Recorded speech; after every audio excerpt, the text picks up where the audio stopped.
নিজে একা একা ফিতনা থেকে বেঁচে থাকা যাবে না। ফিতনা থেকে বেঁচে থাকা যাবে না, এর দলিল কোরআনেই আছে। ওয়াত্তাকু ফিতনা ওয়াত্তাকু ফিতনাতান লা তুসিবান্নাল্লাযীনা যালামু মিনকুম খাসসা। আল্লাহ বলছেন তোমরা সেই ফিতনা থেকে বেঁচে থাকো। আল্লাহর কথা শোনেন, আল্লাহ পাক বলছেন তোমরা সেই ফিতনা থেকে বেঁচে থাকো যে ফিতনা শুধু জালেমদের উপর খাস করে আসবে না, মানে সবার উপরেই আসবে। বলেন তো, সুদের ফিতনা সবার উপরে আসে নাই? আসে নাই? এই যে এক সময় ঘুষটা খুব অপরাধ মনে করা হতো, যে ঘুষ ছি, মানুষ দেখলে কি জানলে কি বলবে। আস্তে আস্তে আস্তে আস্তে ইউজ টু হয়ে গেলাম, এখন স্বাভাবিক হয়ে যাচ্ছে দিন দিন। হ্যাঁ, নেওয়াই লাগে। এখন ফতোয়া জিজ্ঞাসা করতেছে যে আমার যোগ্যতা ছিল আর এক ভাইয়ের যোগ্যতা ছিল না। এখন যদি আমি আমার যোগ্যতা বলে চাকরিটা পাওয়ার জন্য একটু ঘুষ দিই, জায়েজ হবে কিনা?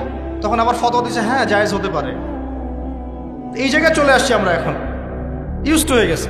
আগে একটা ছিল যে ধর্ষণ, অল্প কিছু হলে মানুষের মধ্যে একটা এগ্রেশন কাজ করতো, মানুষ বিচার চাইতো, মানুষ আন্দোলন করতো, অনেক কিছু করতো। আস্তে আস্তে ইউজ টু, হ্যাঁ হয়, দেশে 10-20টা হয় প্রতিদিন। আগে ছিল একজন ব্যক্তি যদি চুরি করতো, খুব চক্ষু লজ্জা, চুরি করেছে কেউ জানলে কি হয়ে যাবে। এখন কোনো সমস্যা নাই, সবাই তো করতেইছে, সবাই তো চুরি চামারি করে, আমি করলে কি সমস্যা? আসসালামু আলাইকুম। ভিডিওটা যদি ভালো লাগে তাহলে ভিডিওতে একটা লাইক, কমেন্ট, শেয়ার এবং নতুন দর্শক হয়ে থাকলে অবশ্যই চ্যানেলটা সাবস্ক্রাইব করবেন। ধন্যবাদ।